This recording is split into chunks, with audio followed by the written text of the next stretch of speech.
हम कोई आपके गुलाम हैं जो आप कहेंगे वो हम कर देंगे, इसलिए निकली थी कौम। इमरान खान को शेर की तरह बात करते हुए, दलेरी से बात करते हुए देखा था, इसलिए निकली थी कौम। शुहदात बताते हैं कि गोली किसने चलाई गोली। ये तो मैं पहले भी बोल चुका हूँ, देखो तारीख से कुछ नहीं छुपता, सिर्फ सवाल ये होता है कि कितनी देर लगेगी ये सामने आते हुए, वरना तारीख के अंदर जिसने जो किरदार अदा किया होता है ना, सब सामने आ जाता। सुप्रीम कोर्ट के पास स्पीकर नेशनल असेंबली का लेटर गया और उस वक्त उन्होंने जो फैसला किया उसके अंदर उन्होंने मेरिट्स के ऊपर फैसला करने से इनकार कर दिया। तो सदर पाकिस्तान का कुछ छोटे ओहदे पे बैठा हुआ कोई असद उमर ने ज़ाती हैसियत में ख़त नहीं लिख दिया। सदर पाकिस्तान ने एक ख़त लिख कर ये कहा है कि पाकिस्तान के ख़िलाफ़ साजिश हुई है। अगर वो गलत भी है तो उसकी तहकीकात नहीं होनी चाहिए। ये यहाँ पे इस मुल्क के अंदर क्या आइन ख़त्म हो गया है, कानून ख़त्म हो गया है? ये सदर पाकिस्तान ने वो ख़त लिखा अदलिया को कि जनाब तहकीकात कराएं, हो सकता है कि लोग जो इल्ज़ाम लगा रहे हैं वो गलत साबित हो। अगर वो गलत भी है तो फिर भी कौम को पता होना चाहिए ना, नहीं होना चाहिए। भाई कोई ना कोई तो कैदियों की वैन वहां तक पहुंचाने में कामयाब हुआ। कौन था यार? अस्सलाम वालेकुम नाज़रीन, तहरीक इंसाफ के सेक्रेटरी जनरल असद उमर साहब हमारे साथ मौजूद है। असद साहब अस्सलाम वालेकुम। वालेकुम अस्सलाम। Smoking guns in the hands of the conspirator, इसका क्या मतलब है सर? यानी कि शुहदात बताते हैं कि गोली किसने चलाई गोली।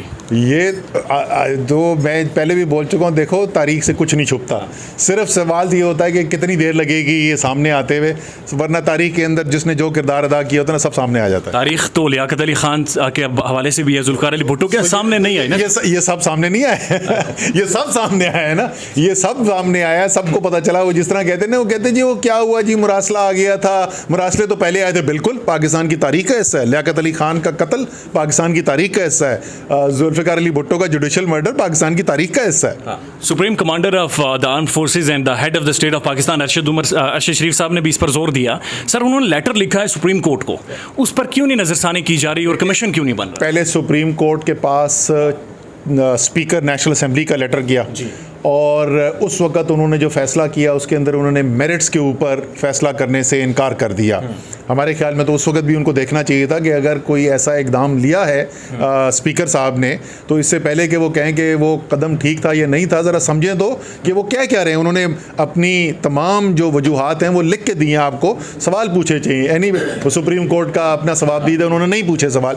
अब तो सदर पाकिस्तान का कुछ छोटे ओहदे पर बैठा हुआ कोई असद उमर ने ज़ाती हैसियत में ख़त नहीं लिख दिया। सदर पाकिस्तान ने एक खत लिखकर यह कहा है कि पाकिस्तान के खिलाफ साजिश हुई है। अगर वो गलत भी है तो उसकी तहकीकात नहीं होनी चाहिए। ये यहाँ पे इस मुल्क के अंदर क्या आइन खत्म हो गया है, कानून खत्म हो गया है? असद उमर साहब तहकीकात तो हो नहीं रही हैं, आपकी स्ट्रेटजी नजर नहीं आ रही, आप लोग जलसे जुलूस कर रहे हैं या खान साहब अब आके बन्नी गाला बैठ गए। What next? अगर तहरीक इंसाफ की स्ट्रेटजी की बात, आप कह रहे स्ट्रेटजी नहीं है, मुझे पाकिस्तान की तारीख में एक दफा बता दें कि कभी किसी लीडर ने पूरी कौम को एक बैरूनी मुदाखलत के खिलाफ यकजा करके खड़ा कर दिया हो जैसे इमरान खान ने किया। वो कौम आपसे पहले ही बाहर निकल आई। और इमरान खान के लिए इसलिए निकली थी कि आप ये गलत कह रहे हैं कि कौम पहले निकली थी। पहले इमरान खान ने खड़े होकर वजीर आजम होते हुए कौम के सामने खड़ा था, हम कोई आपके गुलाम हैं जो आप कहेंगे वो हम कर देंगे, इसलिए निकली थी कौम। इमरान खान को शेर की तरह बात करते हुए, दलेरी से बात करते हुए देखा था, इसलिए निकली थी कौम। तो कौम तो सड़कों पर मौजूद है, कौम आज भी निकलने को तैयार है। आप लोगों के पास क्या लाए अमल है नेक्स्ट? देखिए, लाए अमल हमारा सियासी भी है, हमारा कानूनी भी है और एहतजाज भी हम हक रखते हैं उसका, जब भी चेयरमैन चाहेंगे। लेकिन इस वक्त मैंने नोट किया सब लोग जो है ना फिक्सेट हो गए एक ही चीज़ के ऊपर, एहतजाज के ऊपर।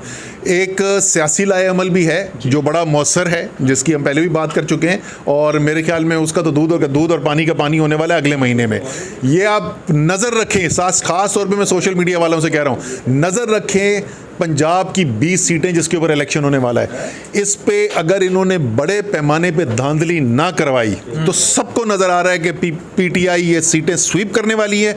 और अगर स्वीप करेगी तो उसका मतलब पंजाब की हुकूमत जो है वो तहरीक इंसाफ की है, और तहरीक इंसाफ की अगर हुकूमत है तो शहबाज शरीफ बैठे भी रह गए तो इस्लामाबाद के वजीर आजम है, ठीक है ना। शहबाज शरीफ सिर्फ इस्लामाबाद के वजीर आजम है, इसलिए ये धांधली करेंगे।